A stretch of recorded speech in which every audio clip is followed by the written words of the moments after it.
Wala yamla'u jawfa ibna Adam illa turab.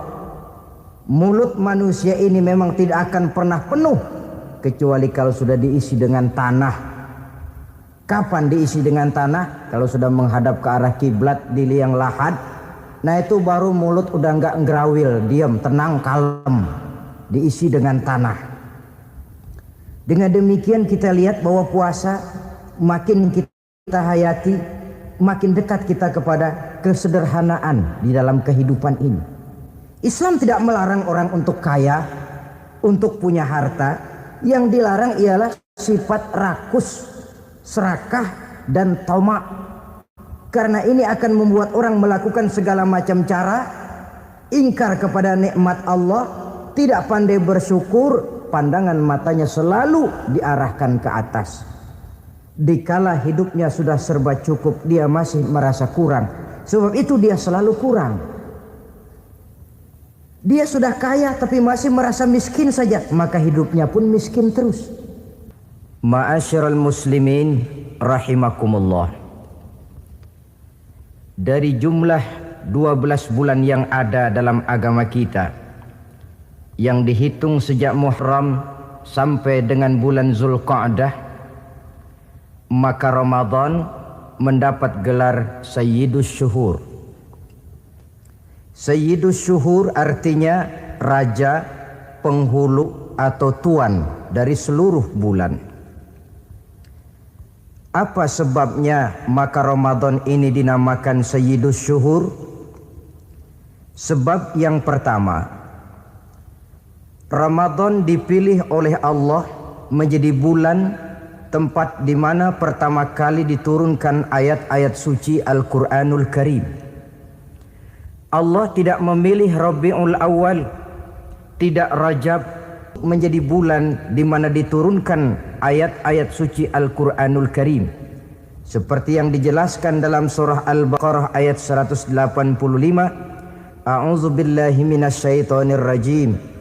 Syahrul Ramadan allazi unzila fihi al-Qur'an hudan lin-nasi wa bayyinatin minal syuhur. Karena di dalamnya ada satu malam yang bobotnya khairun min alfi syahr. Satu malam tetapi lebih baik daripada 1000. Itu dinamakan dengan Lailatul Qadar. 1000 bulan kira-kira 83 tahun. Nilai ibadah di malam itu lebih baik daripada nilai ibadah 83 tahun. Padahal umur orang sekarang kan jarang yang sampai 83 tahun. Bagaimana ini harus kita pahami? Ma'asyiral muslimin, sejak kita akil balik sampai kepada usia kita yang sekarang ini, kalau kita mau jujur bercermin, rasanya kita harus mengakui banyak dosa dan kesalahan yang pernah kita kerjakan. Kalau kita berbuat dosa selama 40 tahun, kemudian kita bertobat 20 tahun lamanya, kalau menurut rumus dagang, ini kan belum tertutup. Dosa 40 tahun ditebus dengan taubat 20 tahun. Tapi haruskah dosa tidak terampuni? Allah Subhanahu wa ta'ala Maha Penyayang. Disediakannya malam-malam yang istimewa, yang punya nilai khusus. Seolah-olah Allah berkata, hai manusia, kau tidak perlu putus asa. Bagaimanapun banyak dosa kau lakukan, bagaimanapun banyak kesalahan kau kerjakan, nih, aku sediakan satu malam khairun min alfi syahrin, lebih baik daripada 1000 bulan yang disebut dengan Lailatul Qadar. Kapan sih Lailatul Qadar itu? Menurut Al-Imamul Ghazali, Lailatul Qadar itu adanya pada 10 hari yang akhir di bulan Ramadan, terutama pada malam-malam ganjil. Malam 21, 23, 25, 27, dan 29. Tapi orang yang ingin menemukan Lailatul Qadar, dia harus sudah berjaga sejak awal Ramadan. Jadi nggak boleh pakai ilmu ngincer. Tahu ilmu ngincer?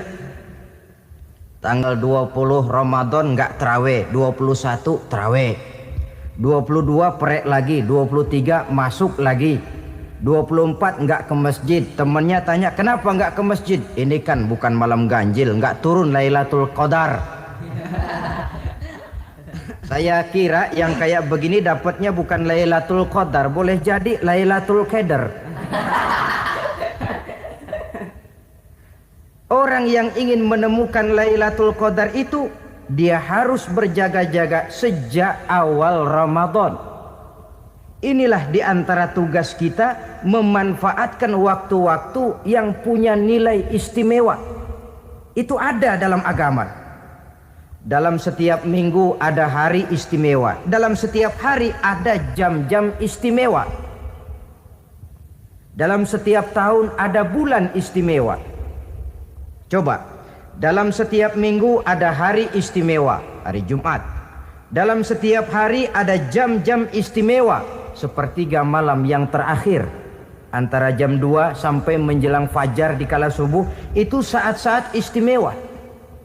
Di samping saat istimewa, Allah pun menyediakan tempat-tempat yang istimewa. Solat di Masjidil Haram, pahalanya 100.000 kali ketimbang solat di masjid-masjid lain.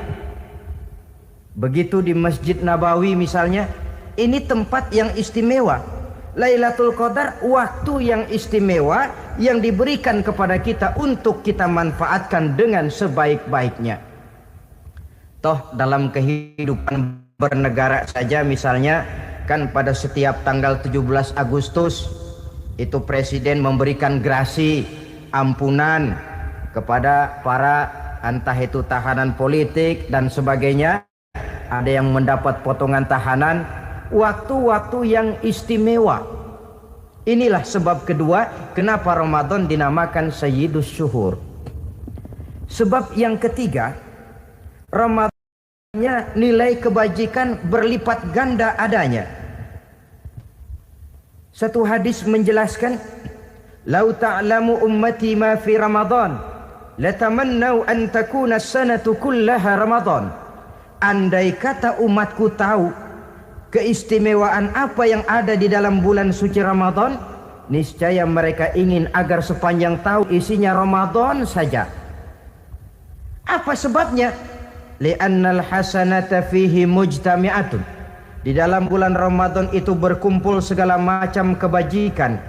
Wa ta'atu maqbulatun. Segala perbuatan taat diterima oleh Allah. Wadda'awati mustajabatun, segala macam doa dan permohonan dikabulkan oleh Allah.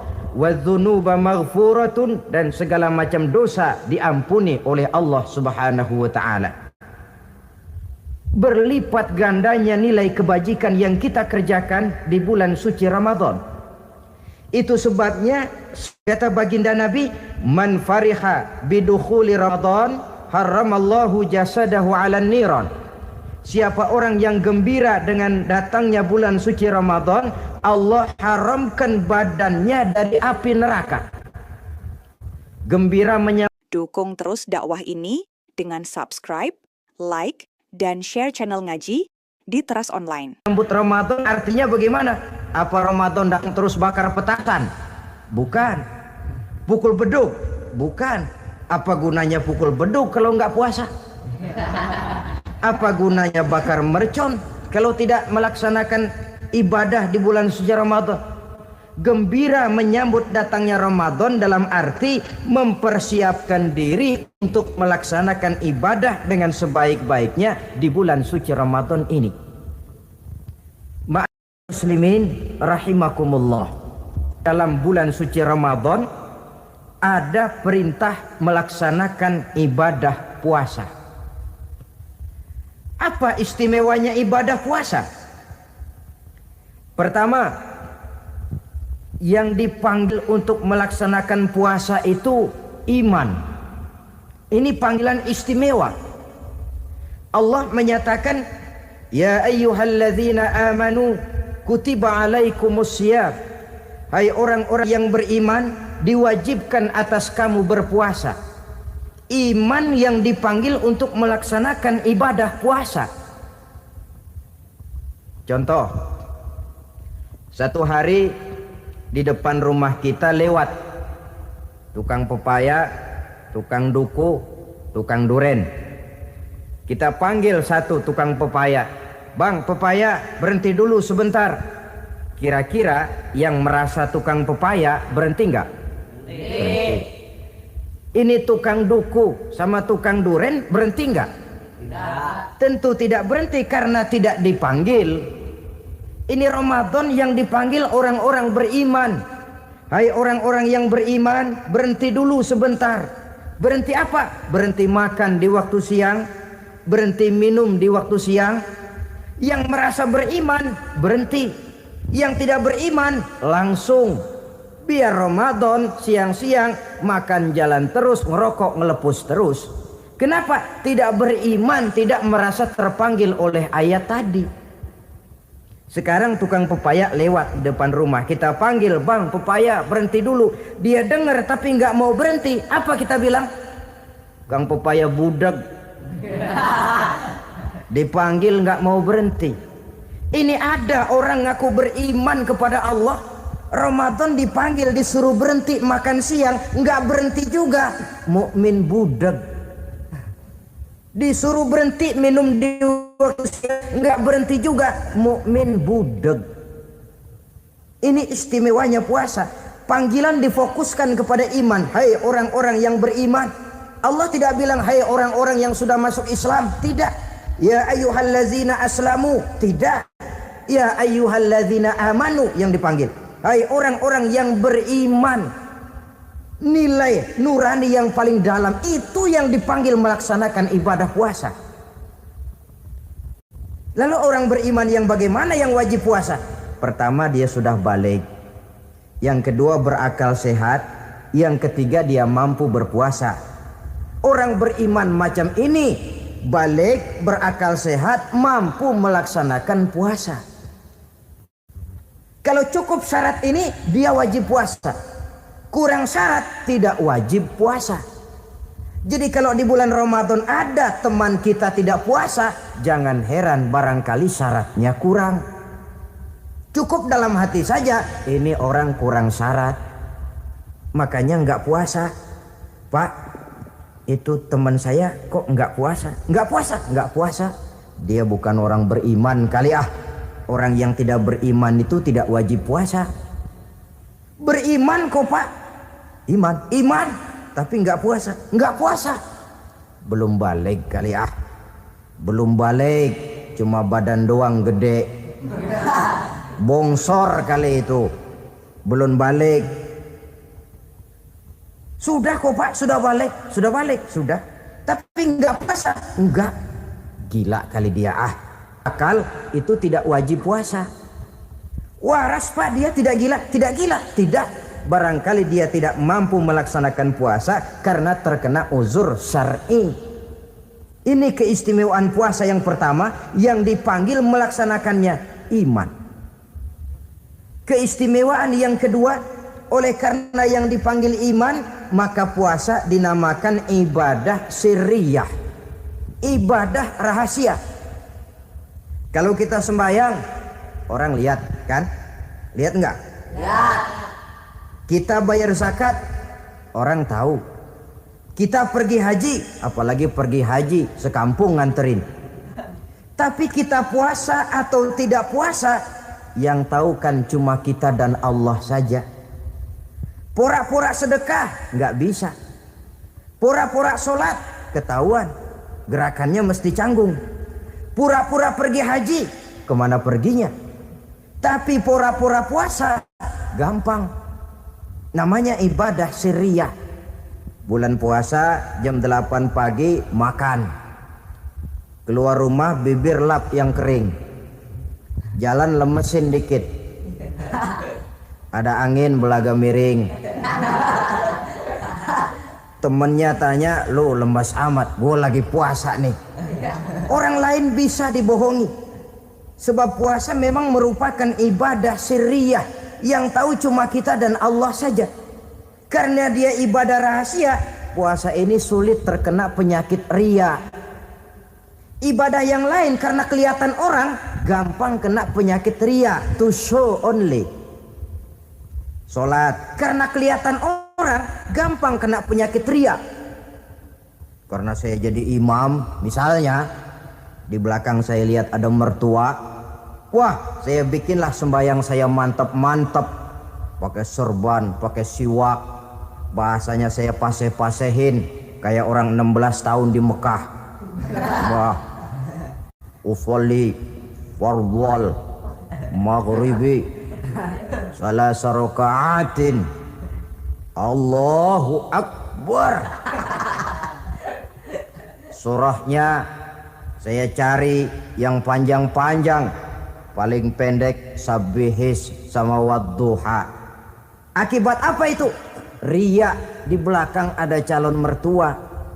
Tapi kalau sholat sendirian dalam kamar, boro-boro pakai serban dan siwak, kadang-kadang kaos kutang saja cukup. Surahnya jangan sabbih sampai wadduha, langganannya inna a'toinakal kautsar sama qul huwallahu ahad. Karena sholat terlihat orang mudah kena penyakit ria. Sedekah pun begitu. Mulanya niatnya cuma mau sedekah 5.000, karena ada orang yang disegani naik 10.000, yang 5.000 sudah karena orang. Jadi ibadah yang lain itu mudah terkena ria, tapi juga mudah dinilai orang. Kita bisa saja bilang itu orang sholatnya khusyuk ya. Kenapa? Kelihatan dari gerakannya. Itu orang hajinya mabrur ya. Kenapa? Kelihatan dari tingkah lakunya setelah pulang haji. Itu orang sedekahnya berani ya. Kenapa? Ketahuan dari jumlahnya. Ibadah yang lain bisa dinilai, tapi puasa nggak bisa dinilai. Tuh orang puasanya mantap bener ya. Kenapa? Beludah melulu. Itu bukan ukuran. Itulah sebabnya dia dinamakan ibadah sirriyah, ibadah yang abstrak, yang tahu cuma si pelaksana dan Allah saja. Ini keistimewaan puasa yang kedua. Yang ketiga, saudara-saudara, kalau ibadah-ibadah yang lain, ganjaran pahalanya itu dijelaskan oleh Allah. Sedekah kalau ikhlas pahalanya begini, haji kalau mabrur pahalanya ini, sembahyang berjamaah pahalanya ini. Untuk puasa tidak. Puasa Allah cuma bilang as-siyamu li wa ana ajzi bihi. Puasa adalah untukku, aku yang akan membalasnya.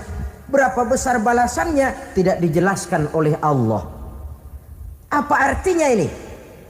Kalau saudara kerja, mandor bilang, sampean kerja sama saya, gaji satu hari 5.000. Ketahuan kan, sehari 5.000. Kita bisa kong kali kong, ada mandor rajin, nggak ada mandor kendor. Pokoknya sehari 5.000. Tapi kalau mandor cuma bilang, kau kerja sama aku, gajimu nanti aku yang atur. Tidak dijelaskan, nanti aku yang atur. Ini kan mestinya kita kerja hati-hati. Sebab apa? Mungkin gaji kita lebih besar dari jumlah 5.000 kalau kerjaan memuaskan. Mungkin tidak digaji sama sekali kalau kerjaan berantakan. Tidak dijelaskannya pahala puasa menjadi sugesti bagi kita untuk melaksanakan ibadah ini dengan sebaik-baiknya. Mungkin gaji sangat besar, mungkin tidak digaji sama sekali.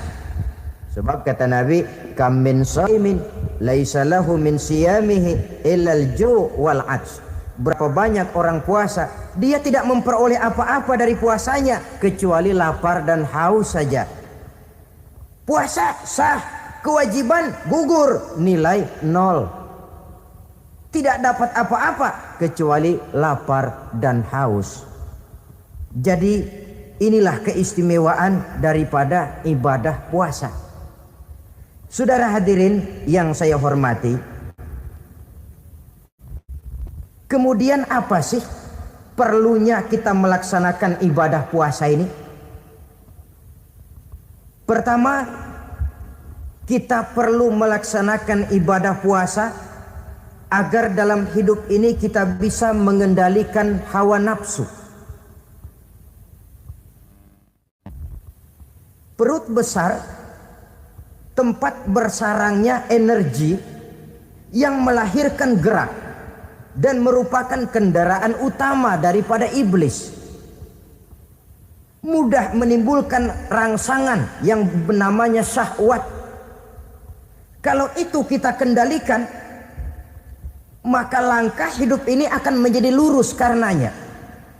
Benar kalau Nabi menyatakan, "Iza jaa Ramadan, futihat abwabus sama, wa ghulliqat abwabun nar, wa sufsidatis sayatin." Apabila datang bulan suci Ramadan, dibuka pintu langit, dibuka pintu surga, ditutup pintu neraka, dan diikat setan-setan itu. Siapa yang ikat setan? Puasa kita. Dengan puasa kita mengendalikan nafsu. Kalau nafsu kita kendalikan, setan nggak berkutik. Jadi yang mengendalikan nafsu itu nilai puasa. Nafsu terkendali, setan terikat. Kalau puasa, kalau nggak puasa, setannya ngebludak. Jadi jangan digambarkan, wah kalau bulan puasa setan dirantai. Rantainya kayak apa? Yang rantai siapa? Arti setan diikat di sini ialah nafsu dikendalikan. Dengan apa? Mengatur makan dan minum. Puasa kan sebenarnya logikanya mengatur perpindahan waktu makan dan minum saja. Apabila perut besar ini teratur demikian rupa, syahwat tidak menggelegak, dia terkendali. Dengan hidup pandai mengendalikan nafsu, iblis tidak berdaya dan tidak berkutik. Ma'asyiral muslimin rahimakumullah, Nabi bersabda, "La yu'minu ahadukum hatta takuna hawahu taba'an lima ji'tu bih." Belum sempurna iman kamu kalau nafsumu belum ikut apa yang aku bawa. Yang dibawa Nabi tidak lain daripada syariat, termasuk di dalamnya pelaksanaan ibadah puasa. Karena itu saya pesan kepada seluruhnya, jangan kalau puasa kayak orang ngancem. Siang bisa mengendalikan nafsu, tapi begitu maghrib berbunyi, nafsu sudah tidak terkendalikan lagi. Itu namanya puasa orang ngancem. Kayaknya biarin siang gua tahan, ntar lo maghrib. Begitu maghrib berbunyi, sudah macam bendungan pecah. Semua isi meja pindah ke perut. Akhirnya kalau siang dia setengah mati kelaparan, habis buka setengah mati kekenyangan. Dua-duanya jelek. Kalau sudah kekenyangan, yang enak kan ngukur balik. Tidur. Maghrib liwat, isya out, trawek boten. Temennya nyamper ke masjid yuk trawek duluan deh, gua kenyang bener nih. Kenyang. Berbuka itu yang bagus pakai etik ya. Etika buka itu, maghrib berbunyi, cukup seteguk air, 3 butir korma atau sepotong kue. Sholat maghrib. Selesai sholat maghrib, masuk ronde kedua. Waktunya agak panjang, makan ala qadarnya. Selesai makan, berangkat ke masjid, isya tarawih. Pulang tarawih, masuk ronde ketiga. Waktunya panjang, mau habis-habisan juga nggak apa-apa. Tapi kalau begitu maghrib berbunyi langsung dipukul 1 ronde, kita yang rubuh. Kekenyangan. Waktu siang dia sanggup mengendalikan nafsu, tapi begitu maghrib berbunyi, nafsu sudah tidak terkendali lagi. Asar pengaruh puasa tidak akan membekas dalam jiwanya. Siang jelas puasa, nggak boleh ngerokok. Begitu maghrib sampai imsak kayak lokomotif, kelebul nggak berhenti.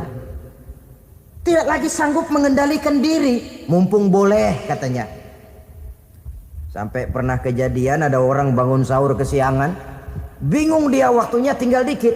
Mau sahur dulu nggak keburu ngerokok, mau ngerokok dulu takut nggak keburu sahur. Akhirnya bareng, sebelah nyuap nasi, sebelah ngerokok. Itu macam mana rasanya kalau sudah kayak begitu itu. Padahal pengaruh daripada melaksanakan puasa akan terlihat dari sejauh mana seseorang dalam hidup mampu mengendalikan nafsu.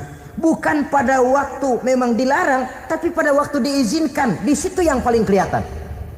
Kalau waktu siang saudara mampu mengendalikan nafsu, itu jelas saja memang seharusnya wong puasa.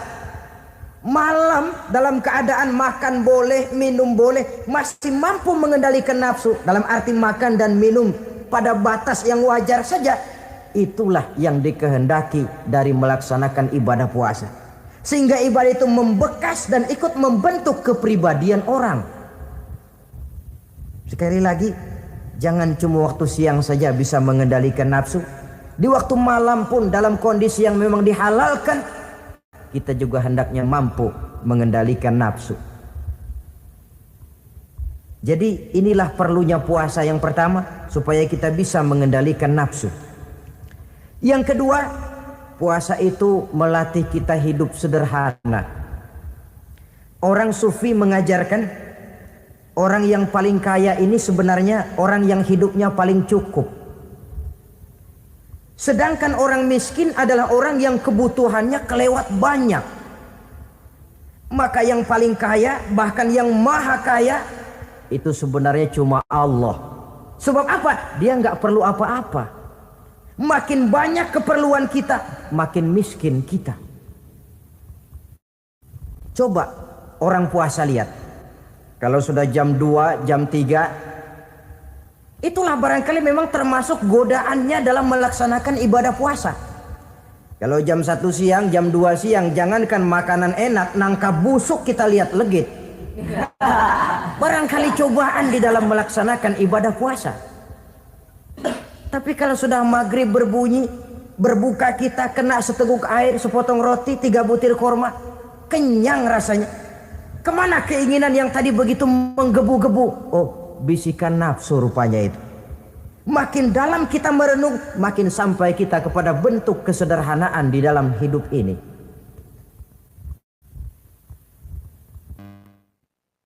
Jadi ibadah puasa membentuk pribadi seorang muslim untuk jauh daripada sifat tamak bin rakus alias serakah. Tamak itu berasal dari kalimat toma dalam bahasa Arab yang sifatnya sudah terukir dari hurufnya. Huruf to tengahnya bolong, huruf mim tengahnya bolong, huruf ain mulutnya mangap, perutnya gede. Jadi orang tamak macam itulah. Apapun yang diberikan Allah tidak pernah ada cukupnya dan tidak pernah ada syukurnya.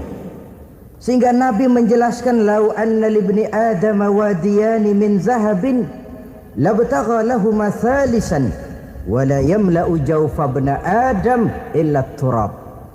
Andai kata manusia mempunyai 2 buah ladang yang seluruhnya emas, tidak usah kepalang tanggung, ladang emas, 2 ladang semuanya ladang emas, dia tidak akan puas, dia akan mencari lagi ladang yang ketiga. Wala yamla'u jawfa ibna adam illa turab. Mulut manusia ini memang tidak akan pernah penuh kecuali kalau sudah diisi dengan tanah. Kapan diisi dengan tanah? Kalau sudah menghadap ke arah kiblat di liang lahat, nah itu baru mulut udah nggak ngerawil, diam, tenang, kalem, diisi dengan tanah. Dengan demikian kita lihat bahwa puasa makin kita hayati, makin dekat kita kepada kesederhanaan di dalam kehidupan ini. Islam tidak melarang orang untuk kaya, untuk punya harta. Yang dilarang ialah sifat rakus, serakah dan tamak. Karena ini akan membuat orang melakukan segala macam cara, ingkar kepada nikmat Allah, tidak pandai bersyukur, pandangan matanya selalu diarahkan ke atas. Dikala hidupnya sudah serba cukup, dia masih merasa kurang. Sebab itu dia selalu kurang. Dia sudah kaya tapi masih merasa miskin saja, maka hidupnya pun miskin terus. Saudara-saudara ma'asyiral muslimin, ini hikmah yang kedua kenapa kita perlu puasa. Yang ketiga, Puasa itu melatih kita cinta kepada fakir miskin, orang-orang yang tidak mampu, yang memerlukan pertolongan. Bagaimana caranya? Dunia pendidikan berkata bahwa pendidikan akan lebih berhasil kalau bersifat audiovisual. Mengajar anak berenang, bawa ke kolam. Mengajar anak naik sepeda, berikan sepedanya. Mengajar orang cinta fakir miskin, rasakan apa yang dirasakan oleh fakir miskin. Apa itu? Lapar, haus. Kan nggak bisa ngajarin anak berenang teori saja. Ke kolam nggak pernah. Teori hafal luar kepala. Gaya dada begini, gaya 200 meter begini, gaya kupu-kupu begini, gaya bebas begini. Teori hafal, ke kolam nggak pernah. Sekali terjun gaya batu. Sudah nggak timbul-timbul lagi. Nggak bisa ngajar anak naik sepeda cuma teori saja. Sepedanya tidak pernah diberikan. Hafal teori, bab 1 pegang setang, bab 2 dorong, bab 3 kaki kanan naik pedal kanan, bab 4 genjot. Hafal teori, megang sepeda nggak pernah. Begitu dikasih sepeda dia naik, habis tukang bakso. Pun mendidik orang cinta kepada fakir miskin tidak bisa cuma lewat seminar, kongres, penataran, indoktrinasi. Diadakan simposium, seminar, diskusi supaya orang cinta kepada fakir miskin, tapi yang bicara orang kenyang semua. Bagaimana hati ini mau peka? Islam itu nggak usah banyak teori lah, rasakan saja lapar haus enak nggak? Kalau kau tahu lapar dan haus tidak enak, kau lapar haus cuma sebentar, habis maghrib laparmu hilang, hausmu hilang.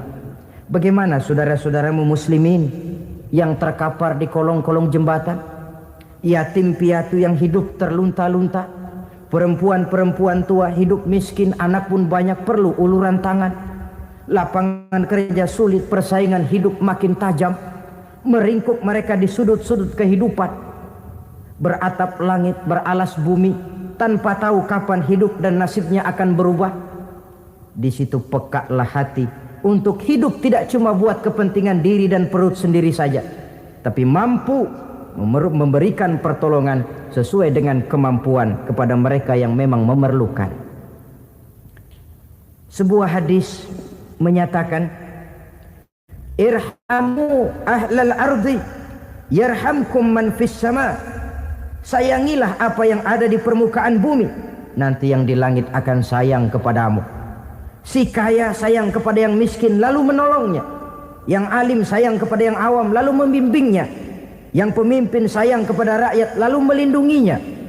Yang di langit akan sayang kepada kita, akan turun rahmah berlimpah, akan tercipta keberkahan dan ketenangan dalam hidup. Tapi kalau sebaliknya, yang kaya malah nyantap yang miskin, yang pemimpin malah menggilas yang rakyat, yang alim malah membodoh-bodohi orang yang memang sudah bodoh, akan terwujudlah malapetaka. Bukan rahmah yang turun dari langit, tapi azab akan menimpa kita semua. Orang yang menghayati lapar, menghayati haus, akan timbul kepekaan sosial. Hidup tidak cuma untuk diri sendiri saja, tapi mampu melihat lingkungannya. Yang keempat, kita perlu puasa untuk menumbuh sifat jujur dan disiplin. Coba lihat, kalau tengah hari bulan puasa, andai kata saudara masuk ke dalam kamar seorang diri, saudara kunci dari luar, lalu saudara makan, tidak seorang pun tahu. Tapi kenapa itu tidak kita lakukan? Ada semacam perasaan malu, malu kepada Allah. Iya, orang lain tidak tahu. Iya, manusia bisa saya bohongi, tapi Allah. Atau umpamanya waktu sholat zuhur, saudara sholat zuhur di masjid, umpama ketika ngambil air wudhu, giliran ke kemur, saudara korupsi dikit aja, telan. Jangankan orang lain, teman wudhu sebelah pun tidak tahu itu. Tapi kenapa tidak mau kita lakukan? Rasa malu kepada Allah. Di sini sumber nilai timbulnya kejujuran dan disiplin. Bukan berupa undang-undang mati yang dipaksakan dari luar, tapi timbul dari dalam jiwa dan nurani kita sendiri. Sikap jujur dan disiplin. Yang terakhir, kita perlu puasa untuk memelihara kesehatan. Kata Nabi, sumu tasihhu, berpuasalah kamu, badanmu akan sehat. Sebab apa? Saya katakan tadi, semua energi dihasilkan dari perut besar sini. Itu makanan yang kita makan, mulai dari keju sampai singkong, mulai dari hamburger sampai combro, masuk perut besar, digiling, lalu ditransfer ke seluruh tubuh oleh perut besar ini. Mekanisme kerjanya persis pabrik besar yang kalau kita hayati, Allahu Akbar, fatabarakallah ahsanul khaliqin. Ini tangan supaya kuat kerja perlu vitamin apa? Kirim ke tangan. Mata supaya awas perlu vitamin apa? Kirim ke mata. Bibir supaya nggak pecah perlu vitamin apa? Kirim ke bibir. Oleh perut besar ditransfer ke seluruh tubuh. Sisanya yang nggak perlu keluar jalan belakang. Kalau perut besar ini terus menerus bekerja, ibarat mesin diforsir, dia akan cepat rusak. Maka datang bulan Ramadan, perut besar itu jangan terlalu diporsir, diberikan tenggang waktu istirahat. Sehingga Nabi memberikan jaminan, sumu tasihhu, berpuasalah kamu, pasti kamu akan sehat. Buktinya orang mati kelaparan banyak, tapi yang mati karena puasa, kalau puasanya betul, nggak ada. Maka Islam itu agama yang sesuai dengan fitrah, ya. Buktinya apa? Puasa wisol itu bukan saja tidak boleh, tapi haram. Puasa wisol artinya puasa nyambung, dari pagi sampai maghrib sampai malam sampai besok pagi lagi terus-terusan puasa, haram, karena itu bertentangan dengan fitrah. Islam tidak, cukup dari waktu imsak sampai datang waktu maghrib. Kenapa? Menurut perhitungan itu sesuai dengan daya kemampuan maksimal manusia. Sudah diukur itu. Wong Allah yang bikin manusia kok. Jadi kalau Allah perintah puasa, itu sudah dalam kemampuan daya tampung dari kapasitas yang dimiliki manusia. Orang mati kelaparan banyak, yang mati karena puasa nggak ada. Belum pernah saya dengar ada warta berita, sari berita-berita penting dalam siaran ini, gara-gara bulan puasa orang Islam pada mati. Nggak ada. Yang mati kelaparan banyak, tapi yang mati karena puasa tidak ada. Nabi menjamin, sumu tasihhu, berpuasalah kamu, pasti badanmu akan sehat. Ma'asyiral muslimin, kalau sudah tahu kita apa perlunya kita berpuasa, pembicaraan akan saya lanjutkan bagaimana seharusnya kita puasa. Puasa yang ideal itu yang bagaimana? Al-Imamul Ghazali menjelaskan, orang yang puasa itu ada 3 macam. Pertama, saumul awam, puasanya orang kebanyakan. Orang macam ini merasa sudah puasa asal tidak makan, tidak minum, puasa sudah. Pokoknya tidak makan, tidak minum, itulah puasa. Ini puasanya orang awam. Matanya tidak pernah puasa, kupingnya tidak puasa, kakinya tidak puasa, tangannya tidak puasa. Ini puasa orang awam kebanyakan.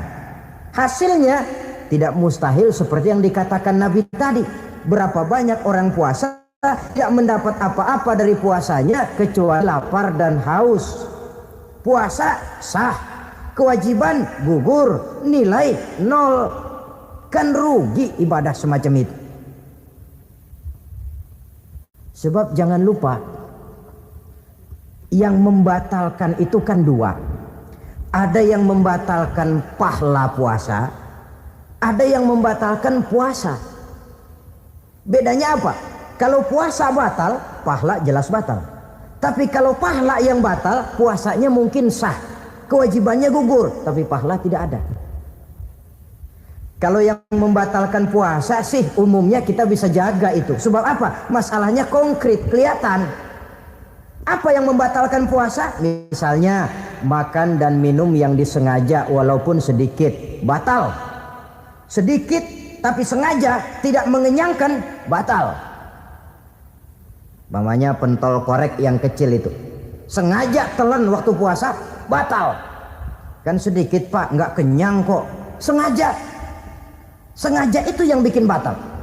Tapi kalau tidak sengaja seperti lupa, itu tidak batal. Misalnya hari pertama puasa, habis sembahyang subuh tidur, bangun jam 8, lupa kebiasaan, langsung aja nyerbu ke dapur. Dapat sepiring setengah, ingat, astagfirullah, lagi puasa, betul.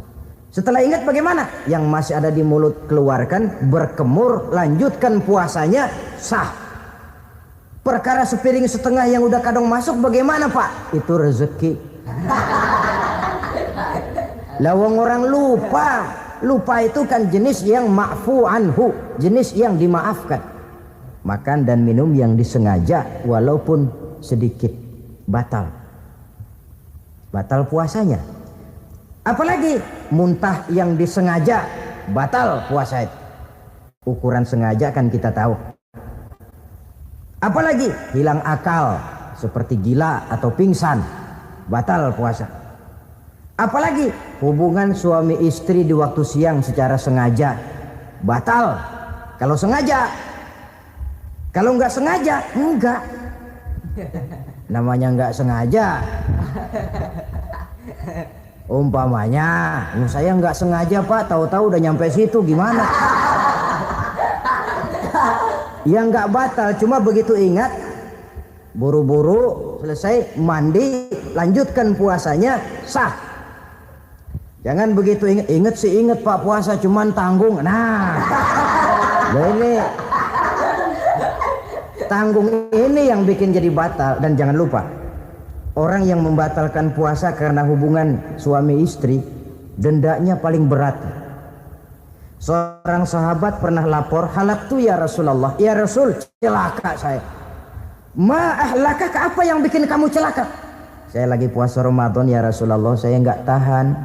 Lalu saya nyelonong sama istri saya, pengantin baru ini rupanya. Nyelonong bagaimana? Ya nyelonong.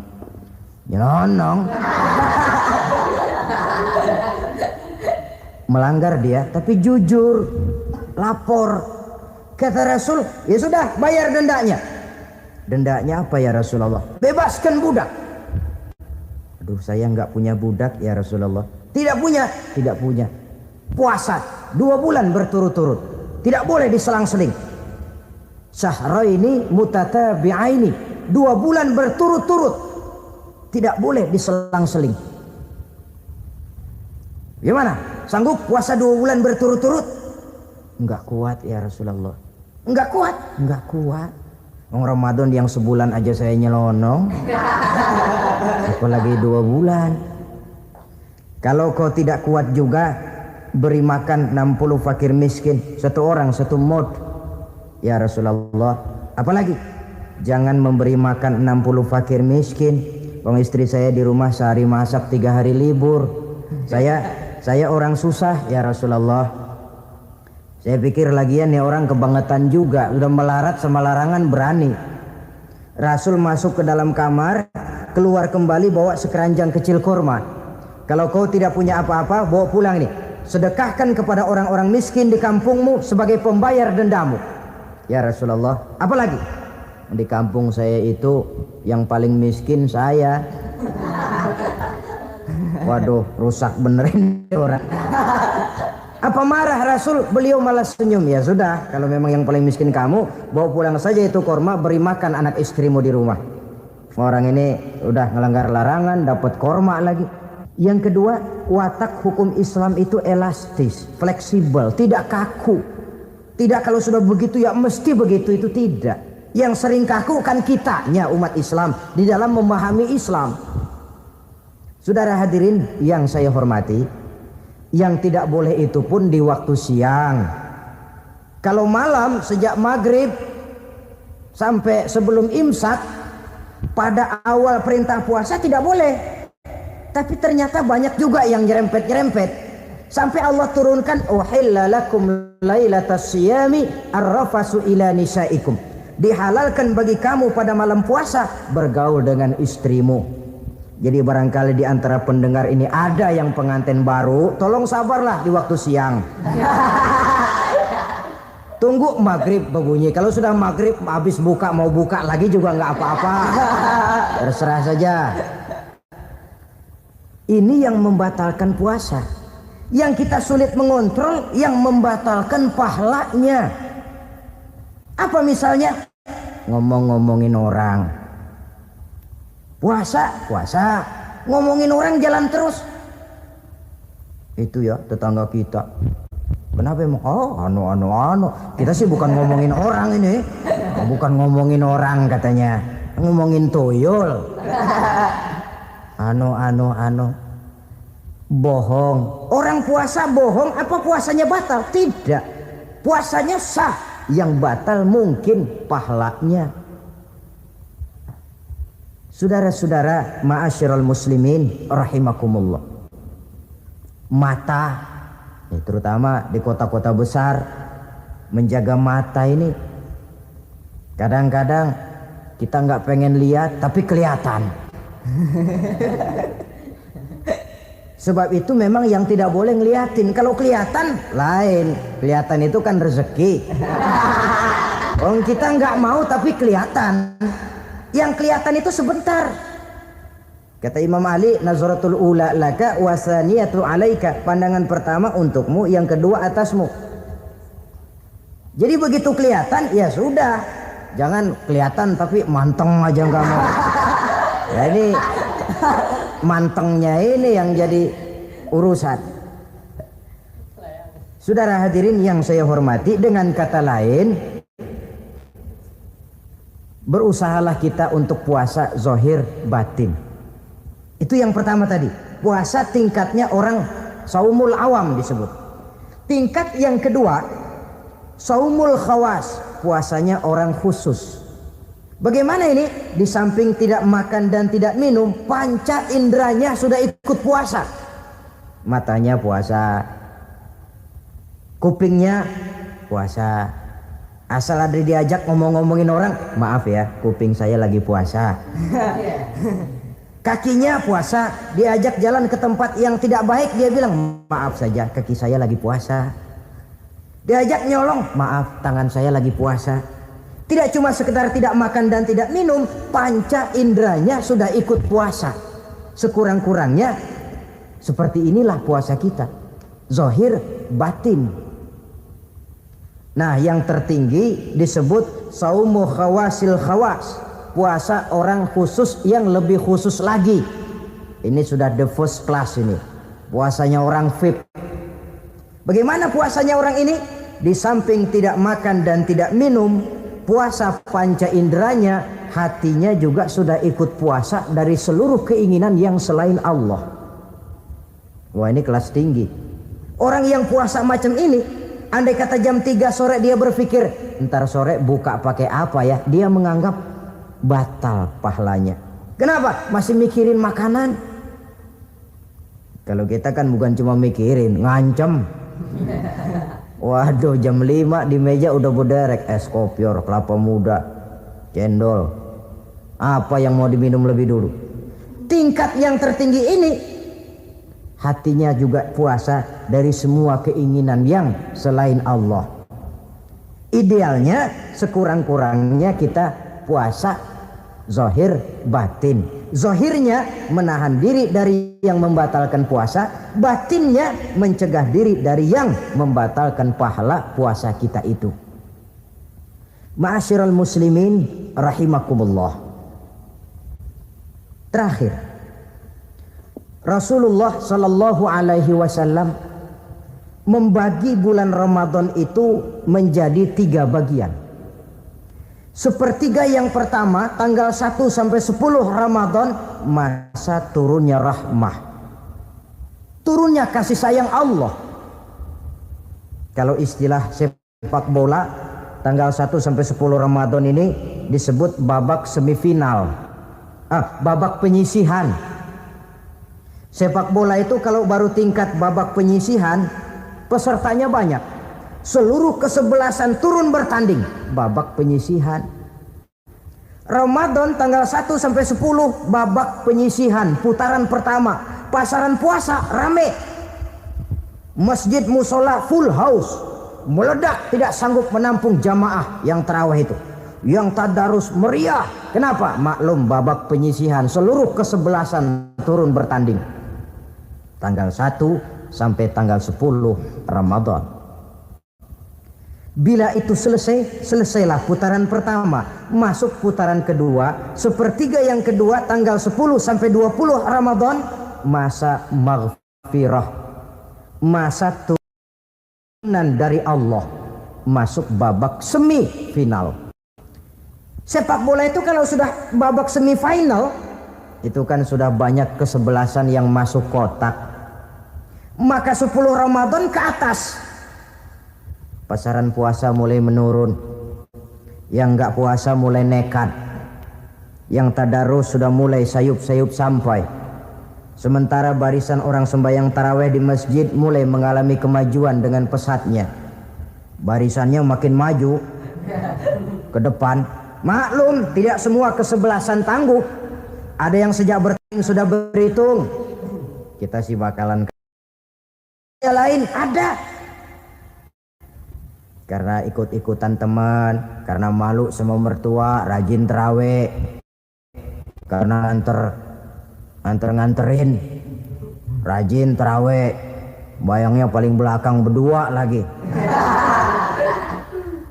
Malah ngeledek begitu imam waladolin, dia di belakang nyaut asik.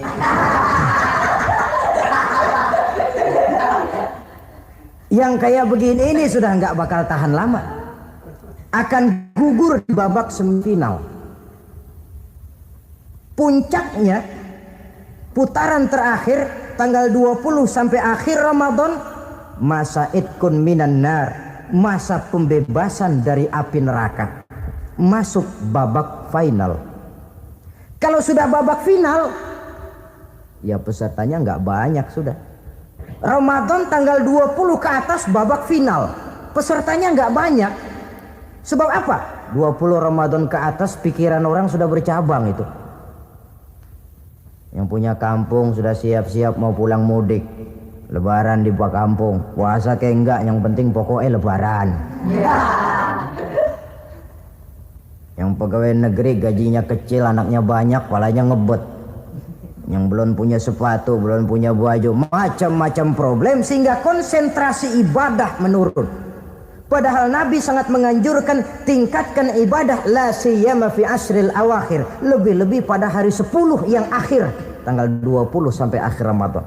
Di situ dianjurkan memperbanyak ibadah, i'tikaf, tarawih, tadarus Quran, bersedekah, amalan-amalan sunnah yang sangat dianjurkan di bulan suci Ramadan ini.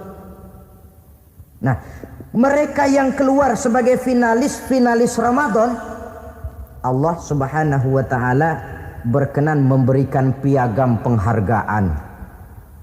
Di atas piagam itu tertulis dengan nyata, ghufira lahu ma taqaddama min zambihi. Pemegang piagam ini dinyatakan keluar sebagai finalis Ramadan, kepadanya diberikan penghargaan dengan jaminan ampun terhadap seluruh dosa yang pernah dia kerjakan. Sehingga dia keluar Ramadan, masuk 1 Syawal seperti bayi baru dilahirkan oleh ibunya, bersih tanpa dosa karena sudah dibersihkan oleh ibadah Ramadan. Sehingga masuk Syawal, dia rayakan Idul Fitri, dia pantas mengucapkan minal aidin wal faizin. Minal aidin artinya semoga kita termasuk orang yang kembali. Kembali kemana? Kembali kepada fitrah. Seperti bayi baru dilahirkan oleh ibunya, tidak punya dosa kepada Allah karena sudah dibersihkan oleh ibadah Ramadan. Ini orang yang finalis, puasanya betul, tarawihnya betul, pantas mengucapkan minal aidin. Dan kalau tarawih cuma 2 malam, puasa 3 hari, Lebaran paling rajin, mas minal aidin ya, minal aidin. Nggak tahu diri lo, minal aidin dari mana? Saudara hadirin, dosa kepada Allah bersih oleh ibadah Ramadan. Tinggal dosa kepada sesama manusia berhalal bihalal di hari raya Idul Fitri. Nah, inilah pembicaraan kita pada pertemuan kali ini dengan harapan Mudah-mudahan ibadah kita diterima Allah. Kita keluar sebagai finalis yang pada akhirnya masuk ke dalam kelompok minal aidin wal faizin, orang yang kembali suci kepada fitrah dan orang yang beruntung. Dengan semangat inilah kita rayakan. Bicara keagungan Ramadan yang ditandai 3 hal. Pertama, Ramadan dipilih oleh Allah menjadi bulan tempat di mana pertama kali diturunkan Al-Quranul Karim, kitab suci kita, imam kita, pedoman utama dalam melaksanakan berbagai kegiatan hidup. Pertama, ia berisi akidah yang tujuannya menyelamatkan manusia dari ketergantungan kepada benda, menyelamatkan manusia dari kemusyrikan, baik syirik yang jali maupun syirik yang khafi. Syirik jali itu syirik terang-terangan, nyata-nyata menyembah berhala, nyata-nyata meyakini Tuhan lebih dari satu. Kalau gitu insya Allah kita aman. Tapi ada syirik khafi, syirik yang tersembunyi, menjadikan yang selain Allah sebagai tujuan akhir dari seluruh kegiatan hidup. Itu syirik khafi. Saya sejak pakai cincin ini rezeki lancar. Cincin. Saya sejak pakai gesper ini, jangan anak gadis, nenek-nenek ngelihat saya lemes. Gesper. Ini sejak ada perkutut di rumah ini, bisnis bagus. Perkutut. Kalau komputer lebih kita kagumi dari Allah, itulah berhala kita. Kalau pangkat lebih kita utamakan dari Allah, itulah berhala kita. Kalau ilmu lebih kita kagumi daripada Allah, itulah berhala kita. Quran membebaskan manusia dari ketergantungan kepada benda, membersihkan keyakinan, meluruskan tauhid dengan konsep akidah. Lalu sisi yang kedua, syariat untuk mengatur kehidupan sesama manusia. Selama ini kalau mendengar syariat yang terbayang oleh kita kan yang serem-serem, dan memang diopinikan sedemikian rupa. Padahal watak syariat itu pertama, al-musawat bainan nas fi takalifil ahkam. Ini watak syariat Islam. Semua manusia sama dalam berhadapan dengan hukum Allah. Semua manusia sama. Bukankah ini yang kita perjuangkan dengan tuntutan keadilan? Supaya di Republik ini jangan ada warga negara kelas 1. Supaya di Republik ini jangan ada yang kebal hukum. Supaya di Republik ini hukum jangan seperti pisau, tajam ke bawah tapi tumpul ke atas. Syariat mengajarkan al-musawat bainan nas fi takalifil ahkam. Semua manusia sama dalam berhadapan dengan hukum Allah. Ketika mengajarkan orang beramal, Rasulullah kepada putri kesayangan beliau sendiri berkata, "I'mali ya Fatimah, i'mali fa inni la ughni anki minallahi syai'a." Fatimah, beramal kau. Fatimah, solat. Fatimah, puasa. Fatimah, haji. Kalau kau tidak beramal, aku ayahmu Rasulullah tidak akan sanggup membelamu di akhirat nanti. Inilah watak syariat. Tidak mentang-mentang anak kesayangan lalu ada jaminan, sudah Fat, kamu nggak sholat nggak apa-apa, nanti di akhirat ada papi. Tidak. Semua manusia sama dalam berhadapan dengan hukum. Andai kata Fatimah putri Muhammad mencuri, tidak usah orang lain, Muhammad sendiri yang akan memotong tangannya. Bukankah keadilan macam ini yang kita harapkan? Cuma sayang, selama ini banyak kita mengenal Islam seperti orang buta kenal gajah. Ada 3 orang buta dilepas ke kebun binatang, disuruh kenal gajah. saya yakin laporannya lain-lain. Orang buta pertama bilang, Pak, gajah tipis lebar kayak kipas. Kenapa? Dia baru pegang telinganya. Orang buta kedua ngotot, goblok itu Pak. Yang betul saya, gajah kecil panjang kayak ular. Kenapa? Yang dia pegang ekornya. Orang buta ketiga lebih marah, dua-duanya tolol Pak. Yang betul itu saya, gajah tinggi besar seperti pohon kelapa. Karena yang dia pegang kakinya. Beginilah kita mengenal Islam. Seperti orang buta kenal gajah, frame of reference, kacamata pandangannya tidak total. Baru kenal kaki gajah sudah sok tahu gajah. Baru kenal telinga gajah sudah sok kenal gajah. Kemana-mana pidato, saudara-saudara, gajah tipis lebar kayak kipas. Buat orang yang belum kenal gajah, dia menyesatkan. Buat orang yang sudah tahu gajah, senyum di kulum. Oh, kau baru kenal kupingnya kok. Begitulah kadang-kadang kita baca Quran, ayatnya yang keras. Kesannya Islam itu sangar, Islam itu sadis, Islam itu perang. Di sisi lain ada yang adem, sejuk, lalu lahir generasi feminim. Buat saya yang terpenting semua kita perlu. Rasul mengajarkan, la takun ratban fatuksara wala yabisan fatuksara. Jangan lemah nanti kau diinjak orang, tapi jangan keras nanti kau dipatahkan orang. Hadirin yang saya hormati, lalu syariat juga punya at-tadrij fit tasri, tahapan dalam melaksanakan syariat. Oleh karena itu Ramadan yang keagungannya ditandai dengan turunnya Al-Quran harus jadi momentum kembalinya kita kepada Al-Quran. Quran itu imam, kita ini makmum. Saya mau tanya, imam ikut makmum apa makmum ikut imam? Makmum ikut imam apa imam ikut makmum? Makmum ikut imam. Kalau Quran imam dan kita makmum, kita ikut Quran, jangan Quran diminta ikut kita. Imam ruku, kita ruku. Imam sujud, kita sujud. Imam i'tidal, kita i'tidal. Ke barat kata Quran, ke barat kita berangkat. Ke timur kata Quran, ke timur kita menuju. Halal kata Quran, ambil. Haram menurut Quran, tinggalkan. Kalau dia imam dan kita adalah makmum, mari berimam kepada Al-Quranul Karim. Yang kedua, keagungan Ramadan ditandai dengan perintah melaksanakan ibadah puasa.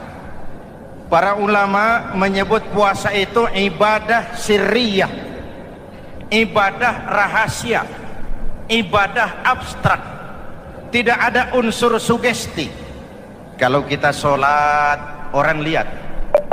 Kita sedekah, orang tahu. Kita pergi haji, satu kampung nganter. Kita puasa, cuma kita dan Allah. Pura-pura sholat, ketahuan Pak. Pura-pura sedekah, nggak bisa dong, apa yang disedekahin. Pura-pura haji, kemana perginya? Tapi pura-pura puasa, gampang. Keluar rumah, bibir lap yang kering, jalan lemesin dikit, ada angin miring, lemes amat, puasa. Sirriyah, abstrak. Ibadah lain bisa dinilai, wah itu teman kita sodakohnya berani ya. Kok tahu kamu? Kelihatan dari jumlahnya. Itu sholatnya khusyuk ya. Kok ngerti kamu? Kelihatan dari geraknya. Tetangga sebelah itu rasa-rasanya hajinya mabrur ya. Kok ngerti kamu? Kelihatan dari tingkah lakunya setelah pulang haji. Kalau yang sebelah lagi itu haji tomat. Di Mekah tobat sampai kampung kumat. Ibadah lain kelihatan bisa dinilai, tapi puasa tidak bisa dinilai. Belum pernah saya dengar orang bilang, teman kita puasanya mantap betul ya. Kok tahu kamu? Beludah terus. Nggak ada hubungannya. Oleh karena puasa ibadah sirri, ibadah abstrak, maka yang terbentuk dari ibadah ini pertama keikhlasan. Ini sikap hidup yang paling penting. Orang lain mau puji atau tidak bukan soal. Orang lain mau dengar atau tidak bukan soal. Ini urusan saya dengan Allah. Dari ibadah sirri seperti ini terbentuk keikhlasan, dan itu penting. Ikhlas. Saya menyantuni yatim bukan karena disorot TV, bukan karena masuk majalah, bukan karena dimuat koran, karena Allah. Berpakaian ikhlas. Saya berpakaian ini karena perintah Allah menutup aurat, bukan karena tuntutan Ramadan. Kalau cuma tuntutan Ramadan, Ramadan saja bagus busana muslim. Selesai Ramadan kembali pusar merajalela. Menerima jabatan ikhlas, ini amanah dari Allah. Jabatan adalah alat untuk mengabdi, bukan cuma alat yang melahirkan kekuasaan dan fasilitas. Kalau kekuasaan dianggap sebagai fasilitas dan kekuasaan, maka yang lahir tentu akhirnya maling-maling baru, yang lahir rampok-rampok baru, yang dikuras ya harta negara. Hadirin yang saya hormati, ikhlas menerima jabatan dengan keyakinan ini amanah Allah, amanah akan dimintakan pertanggungan jawab. Ini alat untuk berbuat baik, ini alat untuk mengabdi. Kalau cuma digambarkan kekuasaan jabatan sebagai kekuasaan dan fasilitas, itu yang lalu banyak melahirkan rampok-rampok baru. Betul? Iya, kalau jabatan kan gajiannya jelas. Menteri gajinya jelas, anggota DPR gajinya jelas, presiden, wakil presiden gajinya jelas. Tetapi ketika fasilitas dan kekuasaan banyak memberikan hasil, jangan heran lalu muncul penjarahan terhadap kekayaan-kekayaan yang justru merupakan milik rakyat. Ikhlas dalam menerima jabatan, ikhlas dalam berbuat, ikhlas dalam beramal. Lalu yang kedua, jujur. Tadi siang saudara sholat zuhur apa tidak? Sholat. Yang sholat? Ya enggak, ya enggak. Sebelum sholat zuhur kan saudara berwudu. Waktu berwudu kan saudara berkemur, memasukkan air ke mulut. Umpama waktu berkemur saudara korupsi, dikit saja airnya saudara minum, jangankan hansip, jangankan satpam, jangankan polisi, teman sebelah pun tidak tahu kalau waktu berkemur kita korupsi. Kenapa kita tidak mau melakukan itu? Ada rasa malu kepada Allah. Alangkah positifnya kalau ini diterjemahkan dalam kehidupan. Sekarang kan kita berpikirnya Allah ditekan. Kamu korupsi ya? Iya, Tuhan kan tahu. Biarin, Tuhan mah tahu, nggak ribut. Nggak ribut katanya. Tapi kalau orang, 3 orang saja tahu, geger kantor. Bayangin, Tuhan aja ditekan, Tuhan diintimidasi, apalagi orang lain. Lahir etika otonom, daya kontrol yang paling ampuh yang muncul dari dalam jiwa kita sendiri. Sabahu ahadun au qatalahu falyaqul inni shaim, inni shaim. Kalau ada orang mencaci maki dia, bahkan mengajak dia berkelahi yang menurut ukuran dia mesti menang, tapi karena puasa, maaf, saya bukan gak berani sama kamu, saya sedang puasa. Kalau mau berkelahi juga ntar aja habis buka, segeran dikit berantemnya.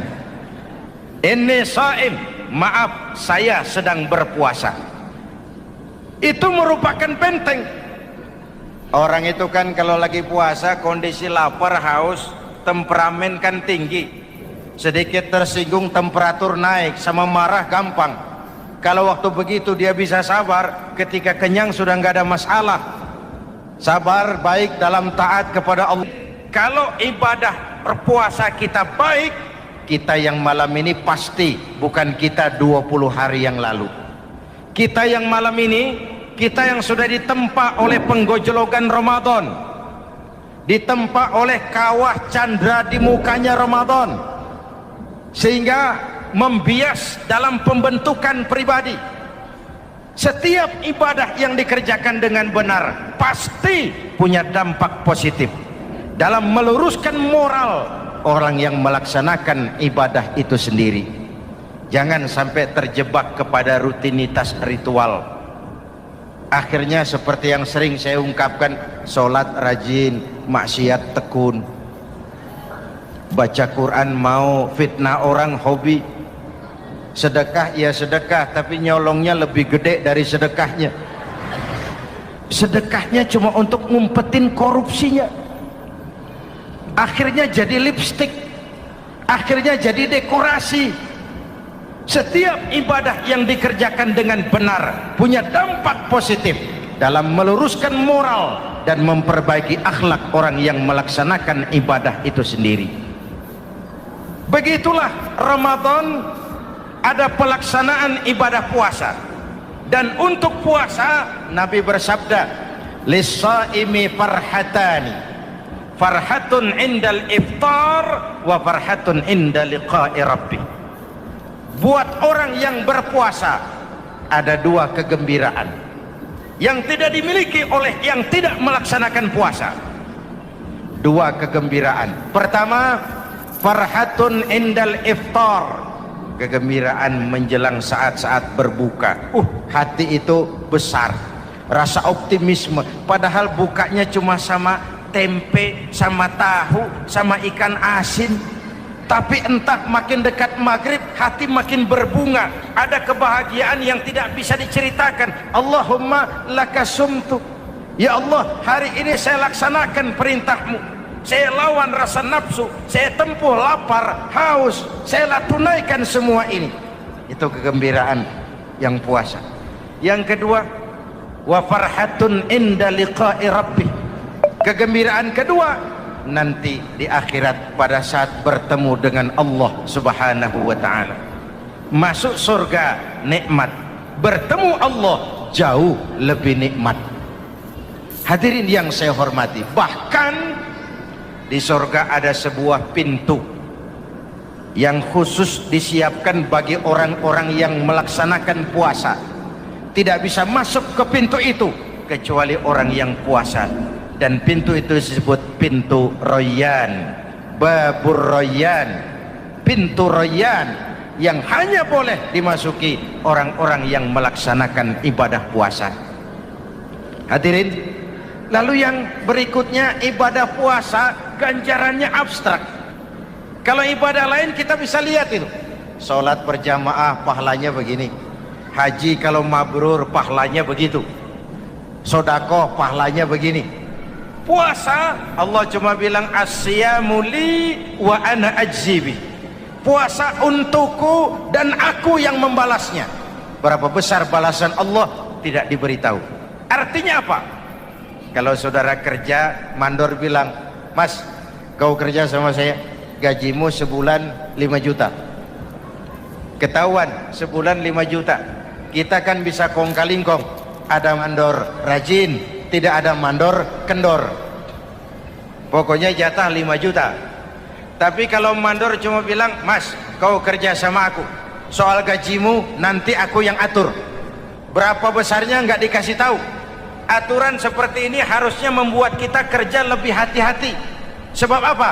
Mungkin gaji kita sama saja 5 juta kalau kerja biasa-biasa, mungkin jauh lebih besar kalau pekerjaan memuaskan, mungkin tidak digaji sama sekali kalau pekerjaan sembarangan. Tidak dijelaskannya gambaran pahala puasa menjadi sugesti untuk melaksanakan ibadah puasa ini dengan sebaik-baiknya. Hadirin yang saya cintai, yang ketiga soal keagungan Ramadan ini. Di dalam bulan Ramadan ada satu malam yang bobotnya khairun min alfi syahrin. Satu malam tapi lebih baik daripada 1000 bulan, yang kita kenal dengan malam Qadar atau Lailatul Qadar. Sementara itu adanya pada sepertiga yang akhir dari bulan Ramadan, terutama di malam-malam ganjil. Di negeri kita lihat terjadi pergeseran nilai. Awal-awal Ramadan, minggu pertama pasar sepi, masjid ramai, full house, meledak. Betul? Padahal Rasul memberikan contoh, kalau sudah masuk sepertiga yang akhir Ramadan, beliau sing-singkan lengan baju, hamparkan sajadah, lebih banyak di masjid daripada di rumah. Itu baginda Rasul. Sing-singkan lengan baju, hamparkan sajadah, lebih banyak di masjid daripada di rumah.